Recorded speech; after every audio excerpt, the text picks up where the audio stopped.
माधुरी जी, आप एक छोटा सा परिचय देते हुए आप अपने मन की बात कहें। जय श्री राम, जय हिंद, जय भारत। जनता ही सरकार है। इस चैनल के माध्यम से आज मुझे कुछ देश समाज की बातें करने का मौका मिला हुआ है और मणिकेश चतुर्वेदी जी के माध्यम से मैं अपने दिल की बात, मन की बात सरकार तक पहुंचाना चाहती हूं। मेरा सरकार से, वैसे तो मैं भारतीय जनता पार्टी की मन की बात की संयोजक करता हूं, तो मेरा बनता है कि मैं सरकार की मन की बात सुनती भी हूं। जिस तरह से सरकार मन की बात करते हैं, मैं पब्लिक से दिल की बात करती भी हूं, दिल की बात सुनती भी हूं और मैं पब्लिक के दिल से जुड़ी हुई हूं। और मैंने सर्वे भी किया हुआ है कि कार्यकर्ता जितने भारतीय जनता पार्टी के हैं, उनमें जो कुछ कार्यकर्ता हैं उनको अपनी पार्टी से शिकायत है। एक तो नुपुर शर्मा को लेकर के कि वो भी एक कार्यकर्ता थी, और जब उनके लिए सरकार ने दो तरफा नीति अपनाई, जब आपने उनको बर्खास्त किया तो ओबीसी को भी निकालना चाहिए था पार्टी से, दोनों के साथ एक व्यवहार करनी चाहिए थी। लेकिन जब आपने उतनी बड़े चैनल के माध्यम से और उतनी बड़ी कार्यकर्ताओं के लिए आपने कुछ नहीं किया, तो हम लोग तो कार्यकर्ता के नाते सोच ही नहीं सकते कि आप हमारे लिए क्या करोगे। कल को हमारे साथ भी ऐसा हो सकता है, आंदोलन में हमारे जान भी जा सकते हैं, कल को हमारे बच्चे भी अनाथ हो सकते हैं। तो सरकार से मैं ये चाहती हूँ कि कार्यकर्ता के लिए भी सोचे, उनके लिए भी कुछ कानून बनाए। कार्यकर्ता है तो सब कुछ है, कार्यकर्ता के बल तो कोई भी पार्टी कुछ भी नहीं कर सकती है। लेकिन कार्यकर्ता का कितना महत्व है वो सिर्फ एक हमारे मोदी जी ही नहीं, सारे अमित शाह जी हुए, जितने भी बड़े बड़े राजनेता हैं, उनको कार्यकर्ता के प्रति संवेदनशील होना चाहिए और उनके परिवार के बारे में भी सोचना चाहिए। अपने परिवार के तरह हम अब पूरे देश को अपना परिवार समझते हैं, तो हमारे परिवार की परेशानी कौन समझेंगे। और मेरा कहने का मतलब, आप जिस क्षेत्र में जुड़े हैं, आपका वहाँ से ही आपके परिवार की सुरक्षा है और असुरक्षा है। राजनीति में लोग क्यों नहीं आना चाहते हैं? क्योंकि उनका परिवार असुरक्षित हो जाता है। तो समाज में जो असुरक्षा का डर है, तो सरकार पहले कार्यकर्ताओं की सुरक्षा के बारे में सोचे, फिर देश के बारे में तो हम सोच ही रहे हैं, आप हमारे बारे में सोचें। कार्यकर्ता के बल पे सारी पार्टियां बनती है और हमें इतना पावर दें, इतना अधिकार दें कि हम अपनी बातों को सच्चाई तरह से देश में बता सके और सरकार के तरफ हमारी बातें जाए। डायरेक्ट किसी से मिलना हो, कोई भी ज़्यादा कोई बिजी नहीं होते हैं, लेकिन जहाँ देखो काम की बातें होती है।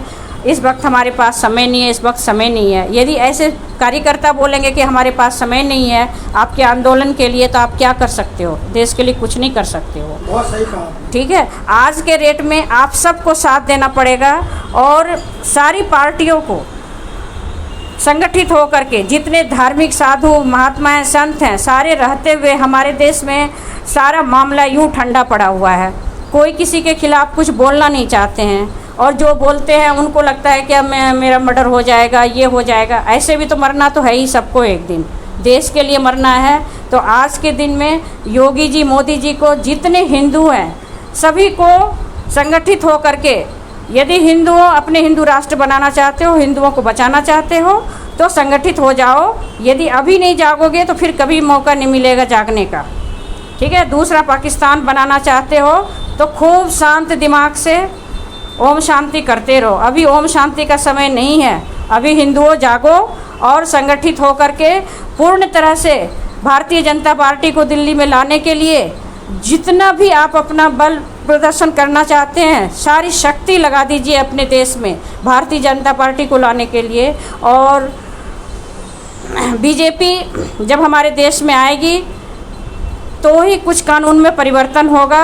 हमारे मोदी जी ने बड़े लेवल पर इतने बड़े काम किए हैं कि जो आज तक किसी ने नहीं कर पाया वो कर लिए। आज भी हमारी बातें यही होती है कि इस समय यदि हम जो पॉइंट भी रखना चाहते हैं, कार्यकर्ता का हुआ, रोजगार का हुआ, या जो भी हम नए कानून को बनाना चाहते हैं, उनको प्रस्तावित करना चाहते हैं, मोदी जी कर सकते हैं। और मोदी जी से ही हम लोग डायरेक्ट जो है ये बात चाहते हैं कि आमने सामने बैठ करके मोदी जी हम लोगों की दिल की बात सुने, पब्लिक की बात सुने। बिचौलिया तो आपने हर जगह से हटा ही दिया है और बिचौलिया को आप एकदम से साइड करो। जो भी देना है, आज मध्यम वर्गीय परिवार इतना परेशान है क्योंकि सारे आपकी जो योजनाएं हैं बीपीएल वाले के लिए है, पढ़े लिखे और मध्यम वर्गीय जो है उनको अभी नोटबंदी का मार झेलना पड़ा, फिर कोरोना का झेलना पड़ा, कितने लोग बेरोजगार हुए, कितने के बिजनेस चले गए, तो वो सारे परेशान हैं। आज वही बात हो रही है गेहूं और गुलाब की बात आपने बड़े लेवल पर तो की है, लेकिन पेट भरने के लिए तो गेहूं ही चाहिए।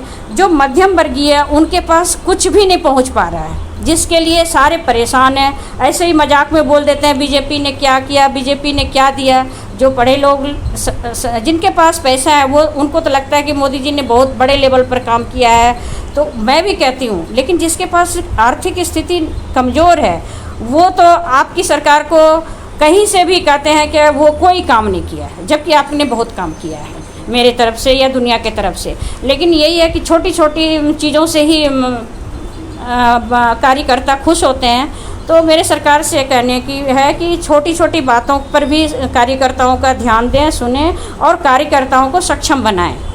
जय हिंद, जय भारत।